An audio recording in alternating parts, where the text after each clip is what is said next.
points to take away from today. Understand the healthcare reform process. I want you to understand how it came in, what's going to happen, and how things change. This is basically how a bill becomes a law. If you used to watch Saturday morning cartoons long before Brandon was born. What is health insurance worth to you? What is it worth to you? I want you to think really quantitative and qualitatively. I get the question from virtually every HR person in town and my clients. It doesn't sound like it makes a lot of sense to have healthcare reform anymore, and you absolutely cannot tell the owner that. Because an owner looking at pure finance is going to say, get rid of healthcare reform, or get rid of healthcare. Go buy it wherever you want. If I don't have to pay a dime for it, all the better. So there's a lot more to that, as everybody in this room probably understands. Can I increase profits by health insurance buying? I get this a lot. Because what's going to happen with a lot of small employers, and I know a lot of you in this room are small employers, it's really complicated, it's really tough, I don't know what to do, so I'm just going to kind of go through. It's much like your taxes.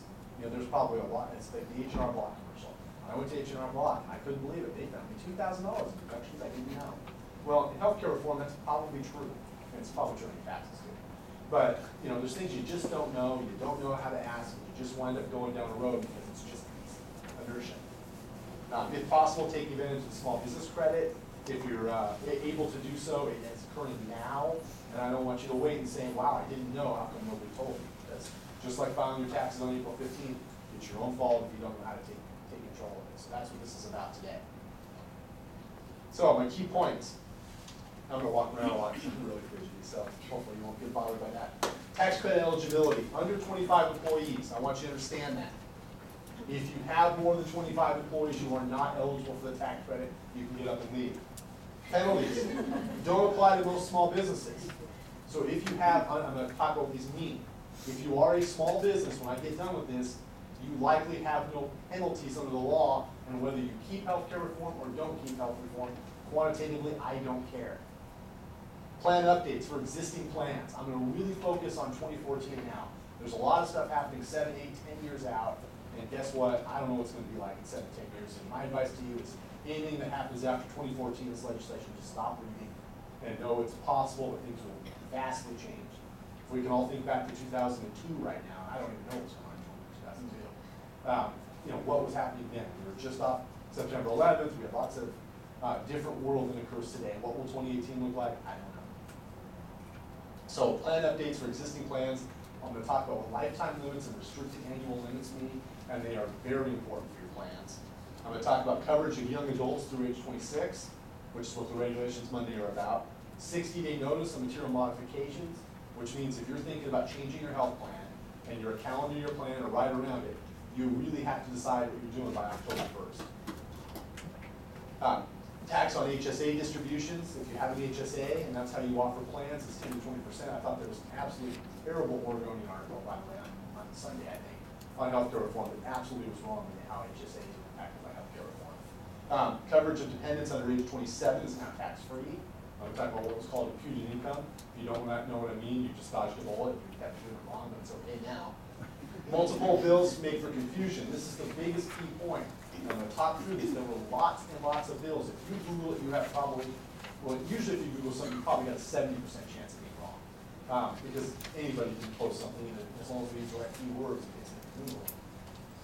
On healthcare reform, probably 95%, because you have tons of bills that went out there. And if it's anything after March 24th, which has only been a few months, you're wrong. There's been stuff written for years on healthcare reform. So that's the biggest thing. And I always tell people not to do what I hate. Because I get it from clients like yourselves who call me and says, no, it says here that this is the answer, and it's really hard to believe it ain't. Once you already believe it, it's tough for me. So reform timeline. As I said, this is not a new topic. So in 1912, healthcare reform started. 1912. Former President Teddy Roosevelt. Anybody know Teddy Roosevelt ran for president another time and lost? He was kind of an egomaniac and really wanted to be back in the presidency. He campaigned on the platform of national health insurance, and he got soundly defeated. They, in fact, called him socialist. In 1929 was our first group health plan. So healthcare reform really started in 1929, the system we have today. There was a hospital in Texas, and hardly anybody used it. The first HMO, and your Kaiser plan here today, was started in Oklahoma. I always say all good things come out of Oklahoma. Costs were $250 per year on average. How many of you guys are right around $250 per year? In 1932, Wilbur, not the guy who ran the airplanes, Wilbur Wright, I get that a lot, but wrote a commission report. Greater health insurance needed. The American Medical Association said that is socialist and we shouldn't do it. So in 1932, we had the exact same lobbying argument as we did in 2010. 70 years. In 1934, the AMA lobbied health insurance out of the New Deal. Franklin Delano Roosevelt wanted health insurance national. He could not pass it. And all the things he had, and all the stacking of the Supreme Court, and a Congress full of Democrats that believed in him, and coming up on the war, and incredible popularity, probably the most popular president of our time, could not pass national health care reform. Instead, we got Social Security. 1945, President Truman called for national health insurance. And hopefully you're starting to get a theory here. This is not new. We couldn't pass it. We went to war with Korea instead. 1949, NLRB, National Labor Relations Board, ruled that health care can be bargained. This is where health care really, really started. Unions came in and said, I can get you health care if you sign up for my union, because I can bargain it in. And health care reform took off.